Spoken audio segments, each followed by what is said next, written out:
ही संघटना आहे, कुणाच्या एकाच्या घरचं काम नाही. आपण सगळे संघटनेसाठी वेळ देणारी माणसं, महिला आघाडी असेल किंवा आमचे पुरुष बंधू असतील, कुणालाही म्हणजे आजकाल एका पक्षामध्ये असं सुरू झालंय, शाखा प्रमुखाला 5,000 रुपये, विभाग प्रमुखाला अजून थोडेसे वाढवले आणि त्याच्यानंतर आणखीन मग वाढवत असं सुरू केले. शिवसेनेला हे दिवस भविष्यात सुद्धा येणार नाही, कारण शिवसैनिक हा आत्म्याने शिवसेनेशी जोडला गेलेला आहे. त्यामुळे आम्हाला कुणी 5-10 हजारामध्ये विकत घेऊ शकत नाही आणि त्यामुळे आपल्याला त्या पद्धतीने काम करावं लागेल. खासदारांनी मी म्हटलं त्यांना की तुम्ही दिल्ली गाजवली, त्यामुळे नाही ताई मला बोलायलाच संधी मिळाली नाही, तर बोलायला संधी मिळणारच नाही. त्या ठिकाणी ते प्रस्थापित आहेत आणि खरं तर ज्यांनी त्यांचा उल्लेख केला रंगादिल्ला, ही जोडीच त्या ठिकाणी सगळं चालवते, बाकी कुणाचंही काहीही तिकडे चालत नाही. पण तरी सुद्धा आमच्या खासदारांनी जे जे केंद्रीय मंत्री आहेत त्यांच्या वैयक्तिक गाठीभेटी घेतल्या. आपण सगळ्यांनी बघितलं, आमच्या मतदारसंघातले प्रश्न, भिवंडी लोकसभेचे मतदारसंघातले प्रश्न हे त्यांच्यापर्यंत निदर्शनास आणून दिले. मला असं वाटतं आतापर्यंत असं काम आमच्या मागच्या लोकांनी केलं की नाही याचा उहापोह आम्ही करणार नाही. पण आम्हाला मिळालेला खासदार जो शिवसेनेमुळे मी निवडून आलोय हे छाती ठोकपणे सांगतो, ही माझ्या शिवसेनेची ताकद आहे, या शिवसैनिकांची ताकद आहे. ही ताकद आपण दिवसेंदिवस वाढवून ठेवूया. अतिशय चांगल्या पद्धतीचं काम आपण सगळेजण करता. संघटना म्हणून या गोष्टी तुमच्यापर्यंत पोहोचवणं हे महत्वाचं होतं. मला कल्पना आहे की 2 पेक्षा जास्त वाजून गेलेले आहेत. सगळ्यांच्या पोटामध्ये कावळे ओरडायला लागलेले असतील आणि श्रावण असल्यामुळे तसाही काही फार प्रश्न नाही, पण आपण सगळ्यांनी या गोष्टी शांतपणे ऐकल्या. हे सांगण्याची गरज होती आणि हे आपण सगळ्यांनी शांतपणे ऐकलं. त्याची अंमलबजावणी आपण आपल्या आपल्या विभागात कराल. फडणवीस साहेबांनी जो ज्येष्ठ शिवसैनिकांच्याकडे जाण्याचा एक महत्वाचा उपक्रम सांगितला, त्यातही वेळेला मला बोलवलं, मी नक्की उपस्थित राहील. कारण खूप मोठी गर्दी असण्यापेक्षा शिवसेनेची दर्दी माणसं ज्या ठिकाणी आहेत त्या ठिकाणी जायला आम्हा शिवसैनिकांना आवडतं आणि म्हणून या ठिकाणी बोलवलं, आम्हाला सन्मानाने उपकृत केलं. त्याबद्दल पुनश्च एकदा संपूर्ण व्यासपीठाचे माझ्या सगळ्या शिवसैनिक बंधू भगिनी आणि त्याचबरोबर युवा सेना युवती सेना यांचे ऋण व्यक्त करते. फडणवीस साहेबांच्या मार्गदर्शनाखाली ही शिवसेना अशीच दिवसेंदिवस प्रगती करत राहील हा आशा व्यक्त करत थांबते. जय हिंद, जय महाराष्ट्र. आपण सगळे एकत्र झालो, सगळे म्हणून ते काम केलं तर ते 100% काम सहज होतं. पण आपण एकावर ढकललं तर ते काम होत नाही. असो यापुढे आपल्या सगळ्या कामात आपण एकत्र राहू. जिल्हा परिषदचा देखील विषय आहे, पंचायत समिती देखील विषय आहे. साहेब हे लक्षात ठेवा, आता काल्य गावचा आमचा विषय आहे. गोपालदादा अनेक लोक यायला तयार आहेत. मी त्याला काय बोलतो माहिती ना, अरे माझ्या पक्षात येऊन काय ती शिवसेनेची आहे आणि मला इथं शिवसेनेचाच जिल्हा परिषद सदस्य बघायचा आहे. तुम्ही तेही पाहा तो कसा बनेल ना, ते शिवसेनेचा जिल्हा परिषद सदस्य बनेल हे आधी सांगतो. आणि मी माझ्या जिल्ह्यात प्रत्येक याच्यावर मी ठाम आहे. मी जेव्हा बोललो 4 तारखेला निवडून येतो, 5 तारखेला काल्ल्याला जातो, नंतर कशी धावपळ झाली, पण बघितली. होय, पण हेही लक्षात ठेवा, मी हेही बघितलं होतं 2007ला जेव्हा माझे मिसेस लढले ना, तेव्हा काल्हेर गावात गोपालदाची मिसेस पण होती, सन्मान आणि टेबल होतं, कोणाची हिंमत नव्हती. पण त्याच्यानंतर पंचायत समिती जिल्हा परिषदला तिथं आपण टेबल मांडण्याचे वाटणे झाले होते. आपल्या वरिष्ठांना कसे वागले हे मी बघितलं. आणि ह्या निवडणुकीत सुद्धा सांगतो, जेव्हा मी 18 तारखेचं भाषण केलं ना, गोपालदा समोर आहे, गोपालदा कोणी बोलायची तर हिंमत दिली का? कोणी बोलायची पण हिंमत नाही. कोणी बोलणे ठीक आहे, त्याने कुठून भोगस आणून केली असेल, हे लक्षात ठेवा. ही एक शिवसैनिकाची ताकद आहे. समजा तुमची ताकद काय आहे? फक्त एवढंच आहे की आपल्याला बाळासाहेबांची शिकवण आहे, अन्यायाविरुद्ध लाट मारायची, न्यायासाठी, तेव्हा तसं वागायचं. आणि म्हणून मी आता आपल्या एवढ्या सगळ्यांना सांगतो, सगळ्यांचा मान सन्मान होईल. सगळ्या निवडणुका, मी 5 वर्ष खासदार आहे, पुढचं तुम्ही ठरवा, पण 5 वर्ष तरी सगळ्या निवडणुका आपण एकत्र लढू. आणि कुठल्याही कशाही परिस्थितीत, आणि भिवंडी ग्रामीणची सीट ही आमदार हा शिवसेनेचाच असेल, सगळ्यांची रजा घेतो. धन्यवाद. जय हिंद, जय महाराष्ट्र. सगळ्यांची माफी पण मागतो, कारण मला इथून टेंबोलीच्या पण खूप पुढे जायचं आहे. बरंच काय इथून ते राहायला जायचंय. एक आमचा कार्यकर्ता होता, खूप चांगला, राईस नाही, खूप चांगला कार्यकर्ता होता तिथं. ऍक्च्युली मला जायला मिळायचं आहे, मी मुलाला पाठवलं, मिसेसला पाठवलं, पण काय होते, जोपर्यंत मी जात नाही तर त्याचं समाधान होत नाही. आणि जे आपल्यात गेल्या, ते गेल्यामुळे आपल्याला काही फरक पडला नाही. आपण ते होते तेव्हाही एवढीच जमायची, ते नाहीत तरी पण एवढीच. माणसं तीच आहे, पण फक्त एकदा असं आहे की ज्यांना काहीतरी दिले ते गेलेले आहे, ज्यांना काही मिळालं नाही, ज्यांना काही दिलं नाही, आणि ज्यांनी काही मागितलं नाही ते आमच्या सोबत इथे उभे आहे. आणि काही न मागता पक्षासाठी उभी राहणारी जी माणसं असतात ती निष्ठा नसतात. आता आपण बघतो, आमका आला 4 आमदार घेऊन जाताना 5 आमदार घेऊन येतो. मी घेऊन येतात, थोडेसे इथलं पक्के उचलतात आणि बाहेर जातात. यांच्याने पक्ष चालत नाही. पक्ष हा निष्ठावंतांच्या जीवावर चालतो. तर निष्ठावंताला काही मिळेल किंवा नाही मिळेल, तो निष्ठावंत काही अपेक्षा करत नाही. म्हणून तुम्ही निष्ठावंत आहात, तुमच्या सगळ्यांच्या जीवावर या पक्षाचा जो आपला काही आहे हा जगन्नाथाचा रथ आपण सगळ्यांनी ओढू आणि पुन्हा एकदा विजयाकडे जाऊ असं मला वाटतंय. खरं म्हणजे याच्या अगोदर तुम्ही इथून जायला पाहिजे होतं, पण तू ज्योतिताई रथात येत नाही, तिकडनं घरची माणसं फोन करतात.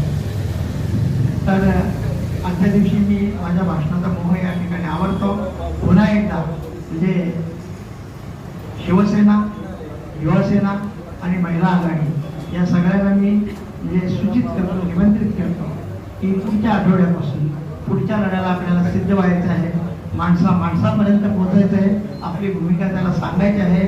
जो बोलणारा असतो, आता भाजीपाल्याच्या मध्ये आपण गेलं बघा, कारण 20 रुपये पाव, 20 रुपये पाव, 20 रुपये, त्याच्याकडे बघते कोणी ते, त्याच्याकडे कार्य आहेत, करो आहेत, पण चांगले आहेत, तर माणूस तिकडे बोलतो. म्हणजे बोलणाऱ्याची माती संपते, न बोलणाऱ्याचं सोनं संपत नाही. म्हणून आपल्याला सगळ्यांना बोलता आलं पाहिजे. आम्ही महिला आघाडीला चांगलं बोलतो गेलं, पण तो कधी कधी एवढे जास्त बोलणं होते की मग आम्हाला प्रश्न पडतो, जास्तच बोलायला शिकवला. तर असं काही होता कामा नये. सर्व महिला आघाडीच्या कार्यकर्त्यांना माझा म्हणजे एक विनंती आहे की तुम्ही सगळ्या महिला तुमचं घरदार, संसार, पोरबाळ सगळे घरी टाकून येतात. तुम्हाला संघटना पगार देत नाही, संघटना कोणाच पगार देत नाही, पण तुम्ही येता, काम चांगलं करता, त्या कामाचं चीज झालं पाहिजे. फक्त एकमेकीच्या विरोधात दुसऱ्या कोणत्या समोर बोलू नका. बोलायचं असेल तर 4 भिंतीच्या आतमध्ये एकमेकीचे केस उपटले ते चालते, पण ते आतमध्ये की जे आम्हालाच माहीत असलं पाहिजे की जे लोकांना माहीत पडता काम. कुंदन पाटील, तुम्हाला सुद्धा एक सूचना देतो, जेव्हा एखाद्या व्यासपीठावरून एखाद्या माणसाला लागेल तिथे एलिगेशन केलं जाईल, ते खपवून घेऊ नका, ताबडतोब ते बंद करा, तो कोणी असो. कारण याच्यात आता आपण इथं बसलो म्हणजे बाळामा गेले, मी सगळे बसले, हा आपला चांगलपण आहे. आपला चांगलेपणाच लोकांना दिसला पाहिजे. आपल्यामध्ये मतभेद असते ना, मतभेद कोणाच्या मध्ये नाही. टाटा बिर्ला मध्ये पण मतभेद होते, म्हणजे सोनिया गांधीच्या घरामध्ये पण मतभेद होते, बाळासाहेबांच्या घराण्यामध्ये पण मतभेद आहे. याचा अर्थ असा नाही की आपण वेशीवर टांगायचे. याकरता तुमची, आमची आणि आपल्या पक्षाची इज्जत ही फार मोलाची आहे. ती कुठेही तुम्ही रस्त्यावर टाकून घेऊ नका अशी सर्वांना विनंती करतो आणि पुन्हा एकदा सर्वांना शुभेच्छा देतो. धन्यवाद.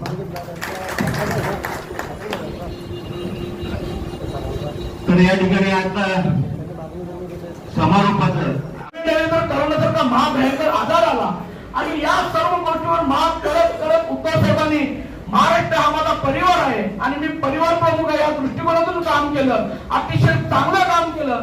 तुम्हालाही माहिती आहे, सर्व जनतेला माहित आहे, धारावी सारखी लोकवस्ती तिथं तर मला असं वाटत नाही का कोणाच्या घराचं पत्रा दुसऱ्या घराला लागला नसेल. एवढी गच्च वस्ती असताना सुद्धा अतिशय चांगलं नियोजन केलं आणि पूर्ण या धारावीसाठी, मुंबईसाठी, आपल्या महाराष्ट्रातील बऱ्याचशा लोकांना तरुणापासून मुक्त केलं.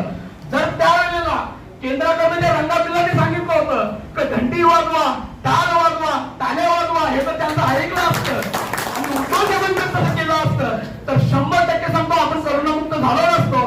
परंतु उद्धव साहेबांनी खूप चांगलं काम केलं आणि 2.5 वर्षाच्या कारकिर्दीमध्ये दाखवून दिलं की महाराष्ट्राचा मुख्यमंत्री कसा असावा. साहेब, ते लक्षात आलं ज्या वेळेला माझा महाराष्ट्र कुठेतरी एक नेतृत्व चांगला करतो या पूर्ण भारत देशाला माहिती पडलं. त्यावेळेला या उद्धव साहेबांचे पाय कसे घेता येईल आता काही षडयंत्र असला आणि 40 गद्दारांना एकत्र घेऊन माझ्या उद्धव साहेबांना मुख्यमंत्री पदावर उतरवलेलं आहे. साहेब, आम्ही आधी तो स्वप्न घेऊन पुढे चालू. त्या उद्धव साहेबांना या गद्दारांनी त्या खुर्चीवर उतरवलेलं आहे. त्या खुर्चीवर आम्हाला पुन्हा एकदा सन्मानाने बसवत आहे म्हणून माझ्या शिवसेनेत काम केलं. साहेब, लोकसभा कशी आमच्यासाठी महत्वाची होती तशी विधानसभा आमच्यासाठी खूप महत्वाची आहे. कारण आम्हाला प्रत्येक घटक, प्रत्येक क्षण हा लोकसभेच्या निवडणुकीसाठी आम्हाला द्यायचा आहे आणि आमचा पुन्हा एकदा ग्रामीणचा आमदार निवडून आणायचा आहे. उमेदवारी कोणाला मिळणार हे महत्वाचं नाही.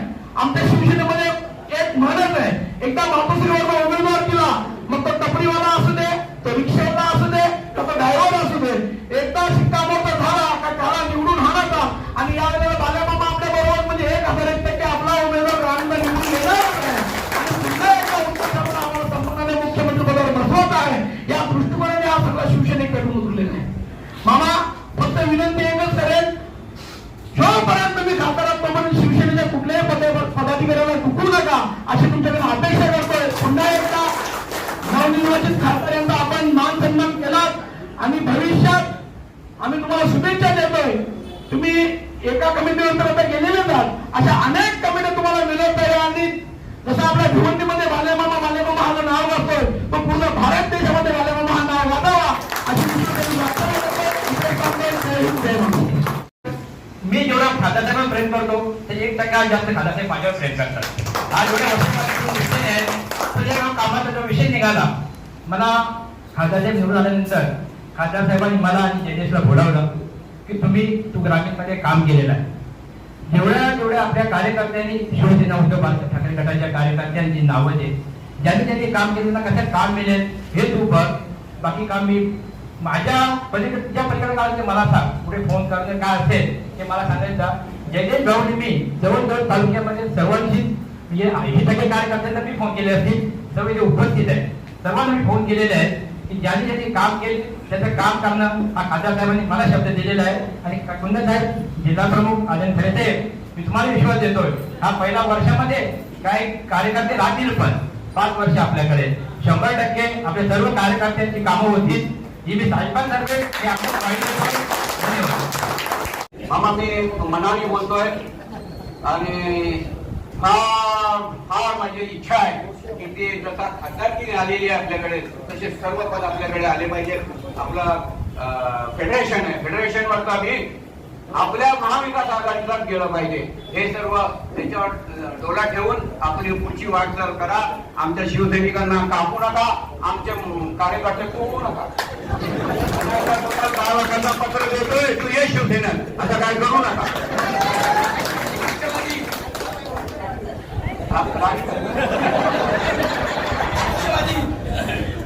होय होय, मी जास्त काय बोलत नाही, छोटा कार्यकर्ता आहे.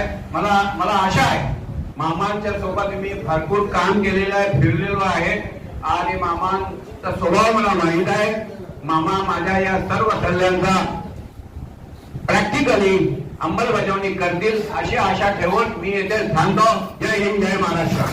सर्वांना मी अभिनंदन करतो ना. आपल्या या पूर्ण भिवंडी तालुक्यामध्ये जे आपण सर्वांनी ज्याच्या गटामध्ये पक्षाची बांधणी झाली नसतील, महिलांच्या नियुक्त्या झाल्या नसतील, ते आपण नियुक्त उपतालुका प्रमुख इथं उपस्थित आहे. त्यांना मी सर्वांना एक विनंती करतो सर्वांनी आपण नियुक्त केल्या पाहिजे. काही गटामध्ये आता हल्ली कुंभाचा कार्यक्रम केलं, खूप छान प्रकारे मोंडूर पडला या गटामध्ये ते कार्यक्रम घेतलं. तसेच काही महिलांनी घेतलं नाही, त्याही सुद्धा प्रयत्न करून हे कार्यक्रम आपण घेतलं पाहिजे. आपण छोटे मोठे कार्यक्रम घेतलं, महिलांना कशा एकत्र करायच्या ते आपणच ठरवलं पाहिजे. कुठेतरी कुठली महिला एखादी काम करत असेल, मी नाही तुम्ही पण माझ्या पाठीशी आहे. सर्वांनी आपण एकत्र एकजुटीनेच काम करायचं आहे. मी पण बोलत नाही मीच काम करतो, पण जेव्हा तुम्ही माझ्या पाठीशी राहाल तेव्हा आपली शिवसेना वाढेल ना. आपली शिवसेना कशी वाढली पाहिजे याचा सर्वांनी आपण महिला आघाडीने पहिले प्रयत्न केला पाहिजे. महिला आघाडी चुलीपर्यंत घराघरांमध्ये जाऊन पक्ष बांधणी करू शकतो. आपल्याला हे शिवसेना पक्ष प्रत्येक घरामध्ये, प्रत्येक गावामध्ये, प्रत्येक गटामध्ये पोहोचवायचा आहे. अशा प्रकारे जर काम केल्या तर आपल्याला येत्या निवडणूक खरोखर निवडणूक आपल्याला सोपी जाईल. आताच आपली लोकसभेची निवडणूक आपण जिंकलेलो आहोत, तशीच आपल्याला विधानसभा सुद्धा जिंकायची आहे. आपली नातेवाईक असते तर तिच्या घरात गेलंच पाहिजे. महिला बचत गटाच्या महिला कशा एकत्र जमतात, त्यांच्यामध्ये आपल्या महिला 20-25 असतील तेवढ्या, त्यांना पण आतापासूनच तुम्ही बांधिलकी करा का नाही. आपल्याला पुढे ना आपल्याला ग्रामीणचा आमदार आदिवासी द्यायचा आहे, तर त्यासाठी काम केलं पाहिजे. जसं आपण माझ्या कामासाठी काम केलं तसंच त्याचप्रमाणे आपला शिवसेनेचा आमदार आलं पाहिजे. आणि आपला आमदार का आणायचं माहित आहे का? कारण आपल्याला नंतर जसं आपल्याला उद्धव साहेबांना मुख्यमंत्री होते आणि त्या लोकांनी जेव्हा खुर्चीवरून उतरले तेव्हा आमच्या डोळ्यात जो अश्रू आले, तर आता आम्ही त्यांच्या डोळ्यात अश्रू आणण्यासाठी आपल्याला तो काम करायचंय. कारण माझ्या महिला अशा आहेत त्या खरोखर त्यांना एकदा सांगितलं त्यांच्या ह्याच्यामध्ये बसते. आणि महिलांना माझ्या ज्या शिवसेनेत जेवढा मान सन्मान मिळते तेवढा कुठल्याही पक्षात मिळणार नाही. आणि महिला पण शिवसेनेत एवढा कुठल्याही पक्षात महिला नाही. खरोखर तुम्ही थोडं जास्त टाइम द्या, कारण घरातली कामं सगळ्यांना चूलमूल हे आटपूनच घरातून निघायला लागते. तर त्याचप्रमाणे माझे महिला आढळले खरोखर विनंती राहील की ह्या निवडणुकीला तुमची थोडी कामं साईडला ठेवा. आतापासून जर तुम्ही सुरुवात केली तर तुम्हाला पुढचे आपल्याला आमदार निवडून आणायचं सोपं पडेल. आणि आज मला इथे बोलण्याची संधी दिली, एवढं बोलून मी इथेच आमचे जय हिंद, जय महाराष्ट्र.